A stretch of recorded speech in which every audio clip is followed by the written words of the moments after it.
Masu kallo barkanmu da sake saduwa da ku a cikin shirinmu na kacici. Ni ne naku Muhammad Abba. Ku biyo ni domin gani yadda shirin zai kasance. Na gode.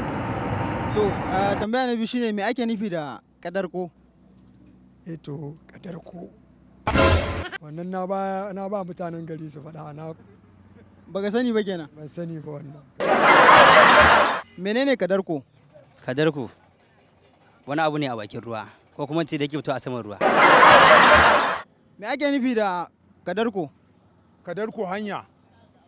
Ka tabbata? Na tabbatar. Mun gode sosai. Madalla. Me ake nufi da kadarko? Ba da masaniya. Kuma ka ce kai Bahaushe? Full ma Bahaushe.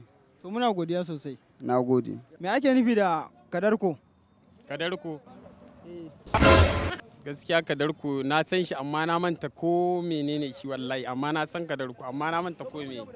Nan dai na faɗi. Me ake nufi da kadarko? Kadarko.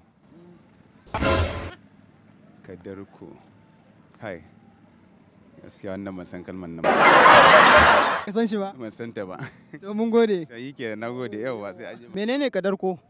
Kadarko wani abu ne wanda ake samun shi a jeji, wanda kusan bakin ruwa nan ake samun shi, wanda kamar za a ce gaba ne. Gurin yana da ɗan tauri, shine kadarko. Ka tabbata? Na tabbata. To mun gode. Allah saka da alkhairi. Amina. Me ake nufi da kadarko? Kadarko wallahi shi ma ban san shi ba. Kuma baka sani ba? Gaskiya ne. Me ake nufi da kadarko? Kadarko? Kadarko. Gaskiya ban sani ba. Baka sani ba? Ban sani ba. Menene kadarko? Kadarko. To, a Hausa ta ba ni da sanin kadarko. Baka santa ba? Ban santa ba. Menene kadarko? Kadarko. Kadarko ni dai a nawa sanin da na yi kamar wani waje ne. Irin kamar kudumi dai wanda dai na tara ruwa haka. Ni dai a Hausa ta ce na sani. Ban sani. Shine kadarko. Hausa kuma za a iya samun makamancin haka ba. Ni dai a sani na da ni. Me ake nufi da kadarko? Kadarko. Kama dai zamanto dai kai wannan mai gida sake wata tambayar.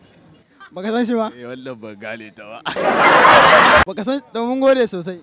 To ya an ji wali ba na. Yawwa. Masu kallo a nan muka kawo ƙarshen wannan shirin, da fatan kun nishaɗantu kuma kun ilmantu. Ku kasance tare da ni Muhammad Abba a wani episode ɗin mai zuwa. Na gode.